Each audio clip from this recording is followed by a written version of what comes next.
கடந்த பட்ஜெட்டில் தொடர்பாக தன்னுடைய கருத்துக்களை பகிர்ந்து கொள்வதற்காக பத்திரிகையாளர் திரு ஐயநாதன் இணைகிறார். சார் வணக்கம்.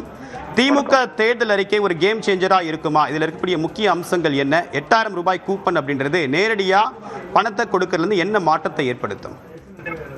ஒரு அடிப்படை தேவைகளை நிறைவு செய்வதற்கு ஒரு குடும்பத்துக்கும் என்னென்ன தேவை அப்படின்றது அவங்க வறுமை கோட்டிற்கு கீழே இருந்தாலும் மேல இருந்தாலும் வேறுபடும். சில குடும்பங்கள்ல மின்னடுப்புகள் இல்லாத இருக்கின்ற நிலையில பல குடும்பங்கள் இல்லாத இருக்கு. சில குடும்பங்கள்ல அது இருக்கும். சில குடும்பங்கள்ல ஒரு ஃப்ரிட்ஜ் இருந்தா நல்லா இருக்குமே, நிறைய பிள்ளைங்க இருக்கிறாங்களே, நிறைய நாள் வேலைக்கு போக வேண்டியது இருக்குது, பொருட்களை வாங்கி வச்சிருந்தாங்கன்னா அப்பப்ப எடுத்து சமைக்கலாமே அப்படின்ற ஒரு எண்ணம் வரும். அந்த மாதிரி தேவைகள் மாறுபடும் பொழுது அந்த தேவைகளுக்கு ஏற்றாற் போல அவங்க பொருட்களை வாங்கிக்கிறதுக்கு வசதி பண்ணி கொடுக்கறது இந்த கூப்பன் சிஸ்டம். அதைத்தான் நம்ம முதல்ல பார்க்கணும். கூப்பன் சிஸ்டத்தினுடைய advantage the choice is yours, support is ours அப்படின்னு சொல்லுது கவர்மெண்ட்.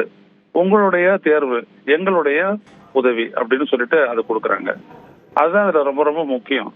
அதுல அவங்க போயிட்டு உள்ளூர் சந்தையில அவங்க வாங்கிக்கலாம். மிக்சி தேவைப்பட்டதுன்னா வாங்கிக்கலாம், இந்த ஃப்ரிட்ஜா வாங்கிக்கலாம், வாஷிங் மிஷின் நிறைய குடும்பங்கள் இருக்காங்க இந்த மாதிரிலாம் வாஷிங் மிஷின்னா வாங்கிக்கலாம். அந்த மாதிரி அதுல அதுக்கு கூடுதலா பணம் போடணும்னாலும் அவங்க போட்டு அதை வாங்குவாங்க. அந்த மாதிரியான ஒரு வசதியை கொடுக்குது.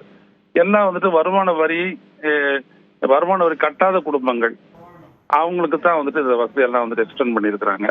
அதுதான் ரொம்ப முக்கியம். உங்களுடைய கருத்துக்களுக்கு மிக்க நன்றி திரு ஐயநாதன். அடுத்ததாக இந்த தேர்தல் அறிக்கை தயாரிப்பு குழுவில் இடம்பெற்றிருந்த தலைவர் முதல் உறுப்பினர்கள் வரை வெவ்வேறு கருத்துக்களை தொடர்பாக பகிர்ந்து கொண்டிருக்கிறார்கள். தொடர்ந்து இது தொடர்பான செய்திகளை ஒரு சிறிய இடைவேளைக்கு பிறகு பார்க்கலாம்.